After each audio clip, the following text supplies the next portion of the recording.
നമസ്കാരം, തുഞ്ചൻ വിഷൻ അപ്ഡേറ്റ്സിലേക്ക് സ്വാഗതം. Marble land, Tirur Changaramkulam. അംബേദ്കറെ അവഹേളിച്ച അമിത് ഷാ രാജ്യത്തോട് മാപ്പു പറയുക, മന്ത്രിസ്ഥാനത്തു നിന്നും പുറത്താക്കുക എന്നീ മുദ്രാവാക്യം ഉയർത്തിപ്പിടിച്ച് സോഷ്യൽ ഡെമോക്രാറ്റിക് പാർട്ടി ഓഫ് ഇന്ത്യ രാജ്യവ്യാപകമായി നടത്തുന്ന പ്രതിഷേധത്തിന്റെ ഭാഗമായി SDPI തിരൂർ നിയോജകമണ്ഡലം കമ്മിറ്റിയുടെ കീഴിൽ തിരൂരിൽ പ്രതിഷേധ പ്രകടനവും പ്രതിഷേധ യോഗവും സംഘടിപ്പിച്ചു. പ്രതിഷേധ യോഗം ഉദ്ഘാടനം ചെയ്തുകൊണ്ട് SDPI തിരൂർ മണ്ഡലം വൈസ് പ്രസിഡന്റ് ജുബൈർ കല്ലൻ സംസാരിച്ചു. മനുസ്മൃതിയിലധിഷ്ഠിതമായ ഒരു ഭരണഘടന കൊണ്ടുവരുവന്നതിൽ ഈ രാജ്യത്തെ തടഞ്ഞത് അംബേദ്കറുടെ ജാഗ്രതയായിരുന്നു നമ്മൾ തിരിച്ചറിയേണ്ടതുണ്ട്. അംബേദ്കർ അത്രത്തോളം ജാഗ്രത പുലർത്തിയില്ലായിരുന്നെങ്കിൽ ഇന്നിൽ മനുസ്മൃതിയിൽ അടിസ്ഥിതമായ ഒരു ഭരണമായിരുന്നു ഇന്ത്യൻ ജനത കാണാൻ തയ്യാറാകുന്നത്. നമുക്കറിയാം എന്തുകൊണ്ടാണ് നെഹ്റുവിനെ പോലെ ഇഷ്ടജാതികളായ ആളുകൾ അന്ന് ഇന്ത്യ രാജ്യത്തുണ്ടായിട്ടും 40-ൽ പരം അംഗങ്ങൾ വരുന്ന ഭരണഘടനാ നിർമ്മാണ സമിതിയിൽ ഡോക്ടർ അംബേദ്കറെ അതിന്റെ ചെയർമാനാക്കി വെച്ചത് അദ്ദേഹത്തിന്റെ തീഷ്ണതയും അദ്ദേഹത്തിന്റെ കഴിവും അദ്ദേഹത്തിന്റെ കാര്യങ്ങൾ തിരിച്ചറിയാനുള്ള മനസ്സിലാക്കാനുള്ള അദ്ദേഹത്തിന്റെ കാഴ്ചപ്പാടും അടിസ്ഥാനത്തിൽ തന്നെയാണ് ഡോക്ടർ അംബേദ്കറെ ഭരണഘടനയുടെ ആ നിർമ്മിക്കാനുള്ള സമിതിയുടെ ചെയർമാൻ സ്ഥാനത്തേക്ക് കൊണ്ടുവന്നതും.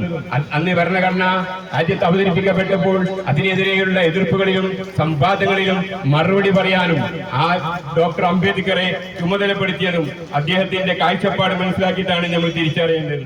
ഉന്നതമായ ഒരു ഭരണഘടന നമ്മുടെ രാജ്യത്തിന് സമർപ്പിച്ച ഡോക്ടർ BR അംബേദ്കറെ അപമാനിച്ച ധിക്കാരിയും അഹങ്കാരിയും കൂടിയായിട്ടുള്ള കേന്ദ്രമന്ത്രി അമിത് ഷാ രാജ്യത്തോട് മാപ്പു പറയുകയും മന്ത്രിസ്ഥാനത്തു നിന്നും അദ്ദേഹത്തെ പുറത്താക്കണമെന്നും ജുബൈർ കല്ലൻ പറഞ്ഞു. സാമൂഹിക നീതി നടപ്പാക്കുന്ന ഭരണഘടന മാറ്റിമറിച്ച് മനുസ്മൃതി രാജ്യത്ത് നടപ്പാക്കുന്ന ഒരു സംഘി സർക്കാരാണ്. ഫാസിസ്റ്റുകളുടെ ദലിത് പ്രേമം കാപട്യമാണെന്നും പൗരസമൂഹം തിരിച്ചറിയണമെന്നും അദ്ദേഹം കൂട്ടിച്ചേർത്തു. തിരൂർ മണ്ഡലം കമ്മിറ്റി ട്രഷറർ ഹംസ അധ്യക്ഷത വഹിച്ചു. മണ്ഡലം കമ്മിറ്റി അംഗം നൌഷാദ് കണ്ണംകുളം സ്വാഗതവും തിരൂർ മുനിസിപ്പൽ പ്രസിഡന്റ് നജീബ് തിരൂർ നന്ദിയും പറഞ്ഞു. പ്രതിഷേധ പ്രകടനം താഴെപ്പാലത്തു നിന്നും തുടങ്ങി തിരൂർ നഗരം ചുറ്റി ബസ് സ്റ്റാൻഡിൽ സമാപിച്ചു. യാസർ വെട്ടം, ഷഫീഖ് അന്നാര, റഫീഖ് സബ്ക, യൂസഫ് പുല്ലൂർ, CP റഫീഖ്, യൂസഫ് പറവണ്ണ തുടങ്ങിയവർ പ്രകടനത്തിന് നേതൃത്വം നൽകി. TV news Tirur. എന്നാലും ഗൾഫിലിരുന്നുകൊണ്ട് നീ വീട് ഇത്രയും ഭംഗിയാക്കുമെന്ന് വിചാരിച്ചില്ല. ഇവൾക്ക് അതിന്റെ ക്രെഡിറ്റ് മുഴുവൻ ഇവളുടെ ഐഡിയക്ക് ചെയ്തതല്ല. എന്നാലും ഈ ഫ്ലോറിംഗും സാനിറ്ററി വെയറും ഇതെല്ലാം ഇങ്ങനെ ഒറ്റയ്ക്ക്? അതിനെന്താ, ഞാൻ ഈ സാധനങ്ങളൊക്കെ വാങ്ങിയത് മാർബിൾ ലാൻഡെന്നാ. അവിടെയാണെങ്കിൽ 2-3 നിലയില് ഫ്ലോറിംഗിന്റെയും സാനിറ്ററി വെയറിന്റെയും വെറൈറ്റീസ് ഇഷ്ടം പോലെ ഉണ്ട്. മാത്രല്ല നമ്മൾ ചെയ്യേണ്ട ഓരോ കാര്യങ്ങളും കൃത്യമായി അവർ നമുക്ക് പറഞ്ഞുതരും. Marble land, Tirur Changaramkulam.